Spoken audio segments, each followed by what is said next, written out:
Pfizer's new antiviral pill for COVID-19 has shown such incredible results that the study that was looking into its effectiveness was actually stopped early. So this is a pill that doesn't prevent COVID, but may keep you out of the hospital if you get infected. So more here from the AP. On Friday, Pfizer released preliminary results of its study of 775 adults, patients who received the company's drug along with another antiviral shortly after showing COVID-19 symptoms had an 89% reduction in their combined rate of hospitalization or death after a month compared to patients taking a dummy pill. Fewer than 1% of patients taking the drug needed to be hospitalized, and no one died. In the comparison group, 7% were hospitalized, and there were 7 deaths. So I'm going to get some more information on this. But first of all, this is incredible. To have an 89% efficacy rate is remarkable, and this is why it was stopped early. I'll get to more details in terms of that being normal. So it's completely normal when a study is this successful to stop it early, to actually get the product there out as soon as possible.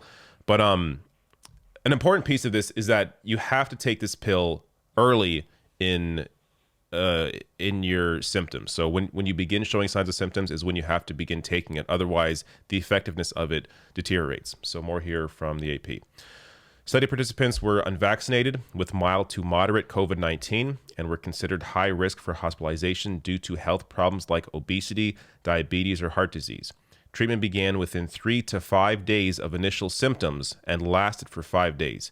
Patients who received the drug earlier showed slightly better results, underscoring the need for speedy testing and treatment. And another aspect of this is there are a lot of pills. I think it's like 40 or 50 pills over the course of 5 days that you have to take, which is a lot, obviously. But if you're not vaccinated and you're having serious symptoms because of COVID-19, this clearly appears to have a serious impact in a positive direction on those that have COVID-19. Now, so as I said, you may wonder why the trial was stopped early, because, I think the average person may think, isn't that kind of weird that you're not looking into the complete impact of this pill over a long-term period. But apparently this is very normal. And in fact, it's so an independent group of medical experts were the one monitoring it, and they were the ones that recommended stopping the trial early, which is standard procedure when interim results show a clear benefit. So it's not like it was Pfizer's doctors that said to stop it early. It was an independent group of medical experts that monitor these sorts of studies, and they were the ones that said to stop it early. So that is actually completely normal. Now, here is how the treatment works. So Pfizer's drug is part of a decades-old family of antiviral drugs known as protease inhibitors, which revolutionized the treatment of HIV and hepatitis C. The drugs block a key enzyme which viruses need to multiply in the human body. So apparently, this pill essentially stops the multiplying of the virus in your body once you begin taking it.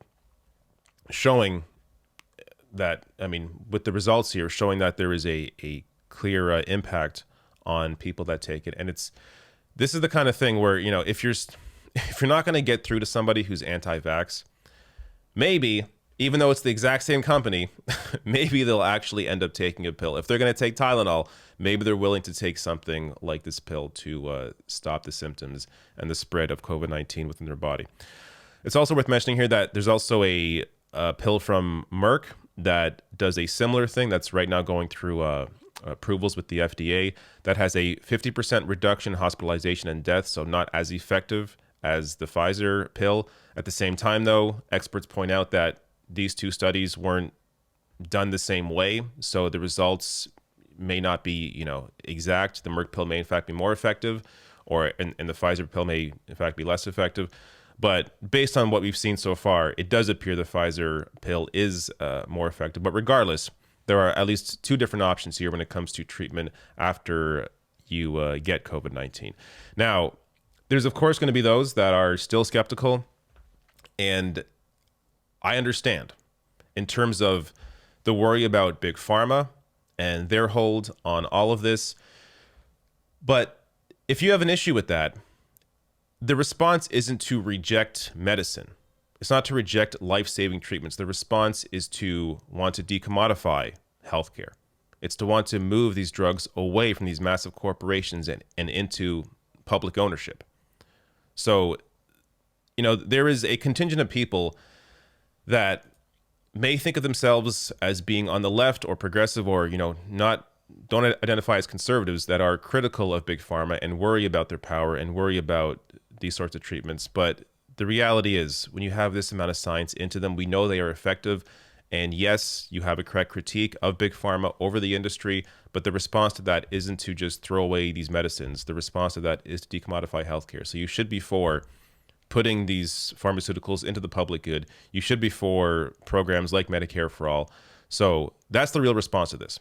But that said, we're going to see how far this pill goes. I assume at some point it's going to be approved and given out for use. And hopefully that also will allow us as an entire, as the world, as a society, to then ensure that people around the world are protected with the vaccines, with these pills, whatever it is, because that really is the fear right now. Is the more space you give this virus to multiply, the more likely there is that you're going to have more variants of COVID-19 that may render the current treatments ineffective, which is why we need to get these vaccines out as soon as possible, and treatments like this new one, hopefully, as well.